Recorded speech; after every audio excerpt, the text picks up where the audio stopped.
అండి. ఈరోజు మరొక అద్భుతమైన టెంపుల్‌కైతే వచ్చేసాము. కర్ణాటక కర్ణాటక రాష్ట్రంలోని యాదగిరి జిల్లాలో చింతనహల్లి అనే గ్రామంలో కైతే వచ్చేసాము. ఇక్కడ ప్రత్యేకత ఏందంటే, ఇక్కడ వాటర్ ఫాల్‌లో వాటర్ కింద నుంచెళ్ళైతే మనం దర్శించుకోవాలి. ఆ స్వామివారు ఎలా ఉంటారు? ఆ విశేషాలేందో మనం తెలుసుకుందాం. ఫస్ట్ మనం ఈ ఆలయకి ఎలా వెళ్ళాలో తెలుసుకుందాం. మన ఓన్ వెహికల్ ఉంటే బెటరు. మన ఓన్ వెహికల్ కాకుండా ఒకవేళ బస్సులో వెళ్ళాలనుకుంటే మాత్రం హైదరాబాద్ నుంచి యాదగిరి బస్ ఎక్కి గుర్మిత్కల్ అనే ఊరుంటుంది. ఆ ఊర్లో దిగేసి అక్కడి నుంచి మనం ఈ ఆలయానికైతే వెళ్ళిపోవాలి. Sharing autos up and down మనం మాట్లాడుకోవాలి. ఆటో మాట్లాడుకుంటే బెటర్. లేదంటే డైరెక్ట్ వెళ్ళాలంటే కొంచెం కష్టం. డైరెక్ట్ అయితే బస్సులు మనకు లేవు లోపలికి. ఇప్పుడు మనం చెప్పుకోబోయే ఆలయం పేరు శ్రీ గవి సిద్ధేశ్వర ఆలయం. ఇది హైదరాబాద్ నుంచి సుమారు 170 కిలోమీటర్ దూరంలో ఉంటుంది.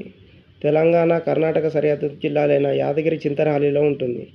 ఈ ఆలయం అత్యంత ప్రత్యేకం కలిగి ఉంటుంది. 2 కొండల నడుమ జలపాతం పారుతూ ఉంటుంది. జలపాతం నుంచి నడుచుకుంటూ లోపలికి వెళ్తే గుహ ఉంటుంది. ఆ గుహలో స్వయంభూ శివలింగం కనిపిస్తుంది. నిజానికి ఆలయ ప్రాంగణంలో కోనేరు ఉన్నప్పటికీ చాలామంది గుహ లోపల శివలింగాన్ని దర్శించేందుకు వెళ్లే ముందు జలపాతంలో తడుచుకుంటూ వెళ్లాల్సింది. తడి దుస్తులతోనే శివలింగాన్ని దర్శించడంతో పాటు పూజల అనంతరం మళ్ళీ తడుచుకుంటూ బయటకు వస్తారు. గవి సిద్ధేశ్వర ఆలయానికి 100 ఏళ్ల చరిత్ర ఉంది. చుట్టూ పచ్చదనంతో నిండిన ప్రకృతి ఒడిలో నెలకొన్న శివలింగం ఎంతో మహిమాన్వితంగా భక్తులు భావిస్తారు. గుహలో స్వయంగా వెలిసిన ఈ శివలింగం దగ్గర భక్తులు కోరిన కోరికలు నెరవేరుతాయని నమ్ముతారు. కర్ణాటకలోని హిందూ ఆలయాల్లో దీనికి ప్రత్యేక గుర్తింపు ఉంది. ఇప్పటికే ఈ ఆలయాన్ని కర్ణాటక ప్రభుత్వం అభివృద్ధి చేస్తుంది. చింతనహల్లి వాటర్ ఫాల్ సమీపంలో ఉన్న ఈ ఆలయానికి నిత్యం వందలాది మంది భక్తులు తరలి వస్తారు. ప్రశాంతమైన ప్రకృతి దృశ్యాల్లో ఉన్న శ్రీ ఆలయం ఆధ్యాత్మిక సంతన మరియు సహజ సౌందర్యం కోరిన వారికి ప్రశాంతమైన అభయారణ్యం. ఈ ఆలయం అద్భుతమైన దృశ్య ఆకర్షణకు ప్రసిద్ధి చెందింది. నిరంతరం ప్రవహించే అద్భుతమైన జలపాతం కలిగి ఆధ్యాత్మిక అనుభవాన్ని పెంచే ప్రశాంతమైన వాతావరణం సృష్టిస్తుంది. దట్టమైన అడవిలో చుట్టుముట్టబడిన ఈ ఆలయం దాని ఆకర్షణను పెంచుతుంది. పట్టణ జీవితంలో హడావుడి నుండి ప్రశాంతమైన తప్పించుకోవడానికి వీలు కల్పిస్తుంది.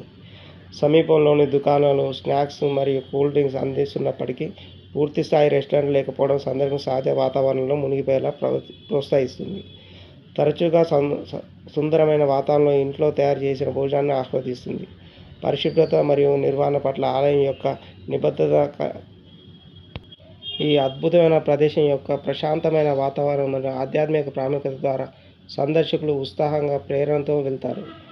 కుటుంబ విహారయాత్రకు వెళ్ళారా లేదా వ్యక్తిగత విహారయాత్రకు వెళ్ళారా అని శ్రీ గవి సిద్ధేశ్వర ఆలయం అందం మరియు ప్రశాంతత నిండిన మరపురాని అనుభవాన్ని మనకు అందిస్తుంది. ఇక్కడ మనకు ప్రతిరోజు అన్నదానం ఉంటుంది. ఉదయం 11:30 నుంచి సాయంత్రం 4 గంటల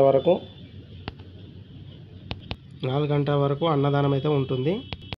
అన్నం, సాంబారు, దాంతోపాటు మంచి స్వీట్ కూడా ఉంటుంది మనకు.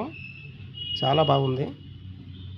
ఇక్కడ కూడా మనం మన ప్లేట్ మనమే తీసుకోవాలి, మన ప్లేట్ మనమే కడుక్కోవాలి. ఇక్కడ కూడా ఈ ఆలయానికి దగ్గరలోనే ఒక చిన్న పార్క్ కూడా ఉంది. చిన్న పిల్లలతో వచ్చిన వాళ్ళు మంచి టైం స్పెండ్ చేయొచ్చు. అక్కడ మనకు ఆడుకోవడానికి మంచి ప్లేస్ ఉంది. చిన్నపిల్లలు ఆడుకోవడానికి చాలా బాగుంటుంది అక్కడ. ఈ ఆలయానికి nearest railway station Yadagiri railway station. ప్రశాంతమైన వాతావరణం కోరుకునే వాళ్ళకు అద్భుతమైన ఆలయం అని చెప్పొచ్చు మనం ఈ టెంపుల్కి. అలాగే నిత్యం పారే ఆ జలపాతం మధ్యలో ఉన్న ఆ శివాన్ని దర్శించుకుంటే అద్భుతమైన అనుభూతి. అది చెప్పలేని అనుభూతి మనది.